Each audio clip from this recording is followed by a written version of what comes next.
Essays by Thomas Troward, number 15. The Spirit of Opulence. Unlimited power. It is quite a mistake to suppose that we must restrict and stint ourselves in order to develop greater power or usefulness. This is to form the conception of the divine power as so limited that the best use we can make of it is by a policy of self-starvation, whether material or mental. Of course, if we believe that some form of self-starvation is necessary to our producing good work, then so long as we entertain this belief, the fact actually is so for us. Whatsoever is not of faith, that is, not in accordance with our honest belief, is sin. Romans 14:23.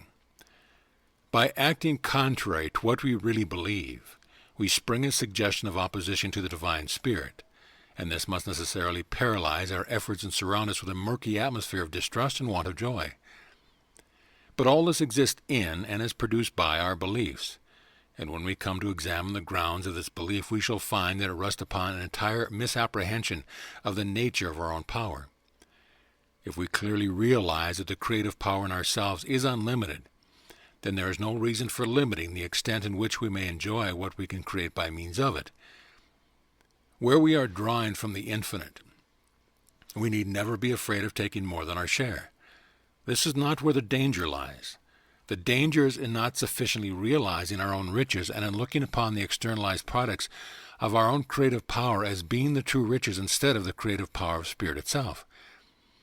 If we avoid this error, there is no need to limit ourselves in taking what we will from the infinite storehouse. All things are yours, 1 Corinthians 3:21.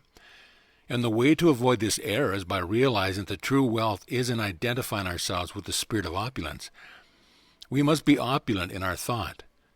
Do not think money as such, for it is only one means of opulence, but think opulence, that is, largely, generosity, liberally, and you will find that the means of realizing this thought will flow to you from all quarters, whether as money or as 100 other things not to be reckoned in cash. Circulation. We must not make ourselves dependent on any particular form of wealth, or insist on it coming to us through some particular channel. That is at once to impose a limitation, to shut out other forms of wealth, and to close other channels. Rather, we must enter into the spirit of it.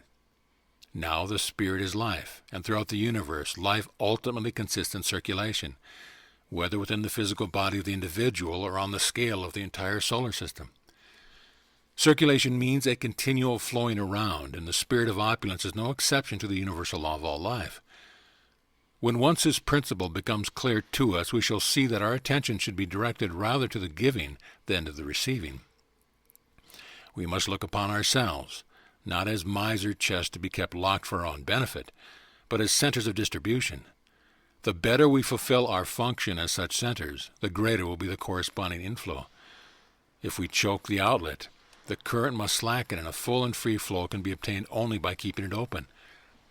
The spirit of opulence, that is, the opulent mode of thought, consists in cultivating the feeling that we possess all sorts of riches which we can bestow upon others, and which we can bestow literally because of this very action we open the way for still greater supplies to flow in. Make a start. But you say, I am short of money. I hardly know how to pay for necessities. What have I to give? The answer is that we must always start from the point where we are. If your wealth at the present moment is not abundant on a material plane, you need not trouble to start on that plane. There are other sorts of wealth still more valuable on the spiritual and intellectual planes with which you can begin.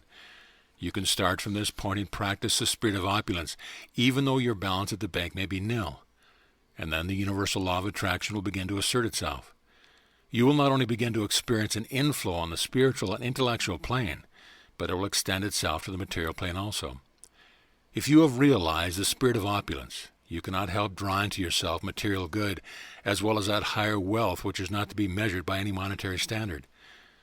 When you truly understand the spirit of opulence, you will neither affect to despise this form of good, nor will you attribute it to any value that does not belong to it.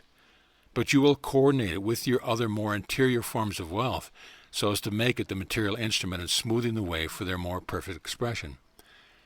Used thus, with understanding of the relation which it bears to spiritual and intellectual wealth, material wealth becomes one with them, and is no more to be shunned and feared than it is to be sought for its own sake.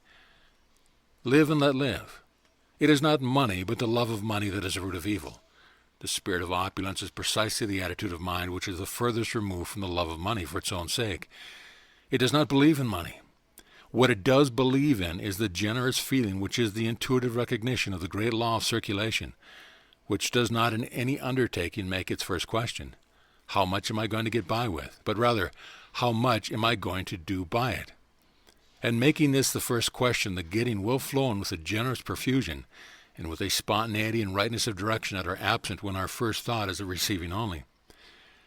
We are not called upon to give what we have not yet got and run into debt, but we are to give literally and liberally of what we have, with the knowledge that by doing so we are setting law of circulation to work.